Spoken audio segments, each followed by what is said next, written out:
ছাত্রদল সভাপতি কিন্তু এবং সেক্রেটারি কিন্তু পরিস্থিতি স্বাভাবিক রাখার জন্য কিন্তু স্টেজ থেকেই কিন্তু নির্দেশনা দিচ্ছেন নেতাকর্মীদের।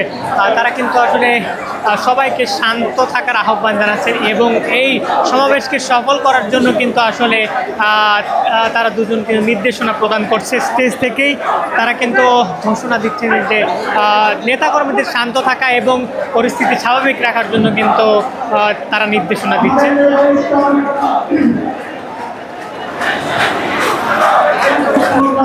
সেই প্রোগ্রামে স্পষ্ট নির্দেশনা ইতিমধ্যে আপনাদেরকে দেওয়া হয়েছে। আমাদের নির্দেশনার ভিতরে অন্যতম একটি নির্দেশনা ছিল ঢাকা বিশ্ববিদ্যালয়। আমরা দেখতে পাচ্ছি